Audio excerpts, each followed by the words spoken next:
Hi అండి. ఈరోజు మన వీడియోలో అసలు సిసలైన ఆంధ్ర స్టైల్లో ఎండు రొయ్యల గోంగూరని ఇలా ఈ విధంగా చేసి చూడండి. ఒక్క ముద్ద కాదు 4 ముద్దలు ఎక్కువే తింటారండి.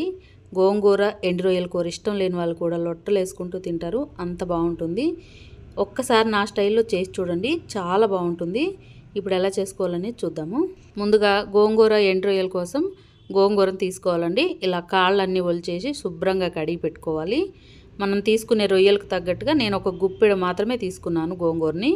దీన్ని శుభ్రంగా కడిగి ఇప్పుడు పక్కన పెట్టేసుకోవాలి. దీంట్లోకి ఎండు రొయ్యల్ని నేను ఒక 100 గ్రాముల ఎండు రొయ్యలు తీసుకున్నానండి. 100 గ్రాముల ఎండు రొయ్యలకి ఒక గుప్పెడు గోంగూర తీసుకున్నట్టయితే సరిపోతుంది. ఇవి కొంచెం పెద్ద సైజు రొయ్యలు కదా, మనం వీటికి ఇలా తలకాయలు తీసేయాలి. అలాగే కాళ్ళు, తోక అన్నీ తీసుకుంటే మన కూర వండుకున్న తర్వాత బాగుంటుందండి. లేదంటే ఆ కాళ్ళు, తలకాయ, తోకలు మనం కడిగి కూరలో వేసిన తర్వాత అంతా కూరలో కలిసిపోయి కూర అనేది ముళ్ళులుగా ఉంటుంది. అలా లేకుండా ఇలా నీట్గా ఒలిచేసుకోవాలి. కొంచెం టైం పట్టినా నీట్గా ఒలిచేసుకుంటే కూర తినడానికి రుచిగా ఉంటుంది. ఇప్పుడు చూడండి ఎంత నీట్గా ఉన్నాయో.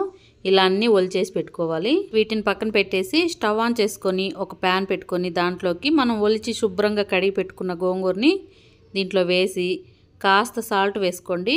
అలాగే ఒక 2 పచ్చిమిరపకాయలని ఇలా కట్ చేసి వేసుకోండి. ఇప్పుడు ప్యాన్కి మూతను పెట్టి 1 నిమిషం పాటు మంట సిమ్లో పెట్టి ఈ గోంగూర కొంచెం మగ్గించుకోవాలి. ఇప్పుడు చూడండి 1 నిమిషం తర్వాత ఒకసారి మూతను తీసి కలుపుకొని, మనకి గోంగూరలో నీళ్ళు ఏం లేవు కాబట్టి కొన్ని నీళ్ళను వేసుకోవాలి. నీళ్లు వేసి ఉడికించుకుంటే మనకు ఆ గోంగూర, పచ్చిమిరపకాయలు మెత్తగా ఉడకాలండి. బాగా ఇలా తగినన్ని నీళ్ళను వేసుకొని మూత పెట్టి మరొక నిమిషం పాటు మెత్తగా ఉడికించుకోవాలి. ఇప్పుడు చూడండి 1 నిమిషం తర్వాత మనకి గోంగూర అంతా బాగా ఉడికింది కదా. ఇది ఒక గిన్నెలోకి తీసి పక్కన పెట్టి ఇది చల్లారిన తర్వాత మిక్సీకి వేసుకోవాలి. కొంచెం మెత్తగా రుబ్బుకున్నట్టయితే మనకి రొయ్యల గోంగూరలోకి బాగుంటుంది. ఇప్పుడు ఇది తీసి పక్కన పెట్టి అదే ప్యాన్ శుభ్రం చేసుకొని, ఇప్పుడు ప్యాన్ కొంచెం హీట్ అయిన తర్వాత దాంట్లోకి తగినంత ఆయిల్ వేసుకోవాలి. కూరకు తగినంత ఆయిల్ వేసుకొని దాంట్లోకి ఒక 2 ఉల్లిపాయలని ఇలా సన్నగా పొడవుగా కట్ చేసుకోండి. ఇవి కాస్త వేగాలండి. మనం కోసుకునే ఉల్లిపాయలు చిన్నగా పెద్దగా కోసుకున్నట్టయితే మనకి రుచి కూడా మారుతుందండి.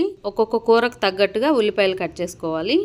ఇవి కాస్త వేగిన తర్వాత కొంచెం అల్లం వెల్లుల్లి పేస్ట్ వేసుకోవాలండి. కొంచెమే చూసుకొని లైట్గా వేసుకుంటే మనం లాస్ట్లో మసాలాలు వేసుకోవచ్చు. ఇది కూడా ఇలా లైట్గా వేగిన తర్వాత ఇప్పుడు దీంట్లోకి తగినంత పసుపును వేసుకుందాము. అలాగే కొంచెం కొత్తిమీర వేసుకోండి. ఇదంతా ఇప్పుడు ఒకసారి బాగా కలుపుకుందాము. మనకి ఇది కూడా లైట్గా వేగిన తర్వాత ఇప్పుడు సన్నగా కట్ చేసి పెట్టుకున్న ఒక 2-3 టమాటాలని దీంట్లో వేసుకుందాము. మనకు గ్రేవీ ఎంత కావాలనేది చూసుకొని టమాటాలు వేసుకోండి. నేను ఒక 2 టమాటాలని, పెద్ద సైజు టమాటాలు 2 ఇలా చిన్నగా కట్ చేసి వేసుకుంటున్నాను. అలాగే వీటన్నిటికి తగినంత సాల్ట్ను కూడా వేసుకోవాలి.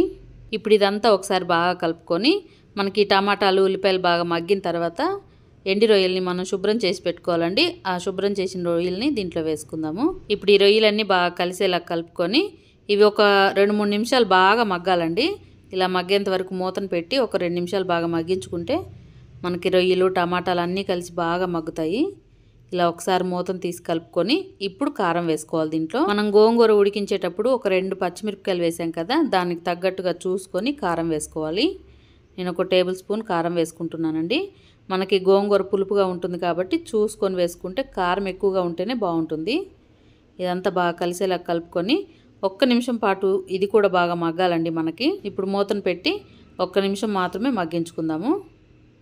ఇప్పుడు చూడండి 1 నిమిషం తర్వాత మనకి ఇలా ఆయిల్ సపరేట్ అయిందంటే కూర దగ్గరకు ఉడికినట్టే. ఒకసారి ఇదంతా బాగా కలుపుకొని ఇప్పుడు దీంట్లోకి కొన్ని నీళ్ళను వేసుకొని ఉడికించుకున్నట్టయితే మనకి రొయ్యలు కాస్త బాగా ఉడుకుతాయండి. అలాగే మనం గోంగూర రుబ్బి వేసి మళ్ళీ ఉడికించుకుంటాం కాబట్టి కొన్ని నీళ్ళను వేసి ఇలా ఒకసారి బాగా కలుపుకొని ఉడికించుకోవాలి.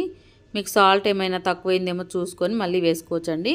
మనం గోంగూరలో వేసాం కాబట్టి మనం కూర అంతా ఉడికిన తర్వాతే వేసుకోవాలి. అలాగే మసాలా కూడా ఇప్పుడే వేసుకోవాలండి. 1 స్పూన్ ధనియాల పొడి, అల్లం వెల్లుల్లి పేస్ట్ కూడా 1 స్పూన్ వేసుకోవాలి. ఇదంతా ఒకసారి బాగా కలుపుకొని ఇప్పుడు మూతను పెట్టి మరొక 2 నిమిషాలు బాగా ఉడికించుకున్న తర్వాత మనం గోంగూర వేసుకోవాలి.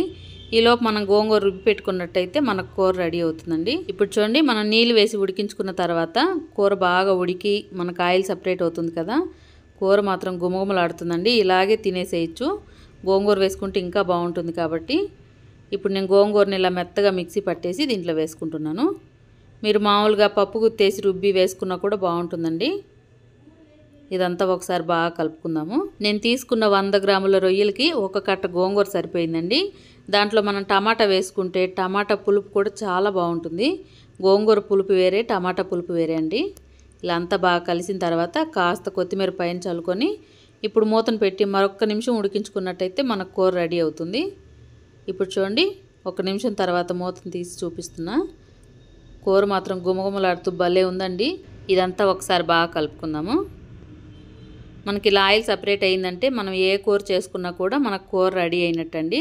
కూర బాగా ఉడికితేనే మనకు ఆయిల్ సపరేట్ అవుతుంది. గోంగూర ఎండు రొయ్యల కూర రెడీ అయిపోయిందండి.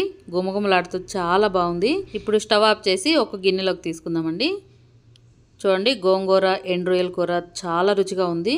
ఇలాగే మనం పచ్చి రొయ్యలు వేసి కూడా చేసుకోవచ్చండి, ఇంకా బాగుంటుంది. గోంగూర ఎండు రొయ్యల కూర మనం ఇలా చేసి పెట్టుకున్నట్టయితే మనం రోజు రోజుకి మాగే కొద్ది ఇంకా బాగుంటుందండి. నా వీడియో ఫస్ట్ టైం చూసేవారైతే ప్లీజ్ సబ్స్క్రైబ్ చేసుకోండి. వీడియో నచ్చితే లైక్ చేయండి, షేర్ చేయండి. సబ్స్క్రైబ్ చేసుకొని పక్కనే బెల్ బటన్ ఉంటుంది, క్లిక్ చేయండి. Thank you.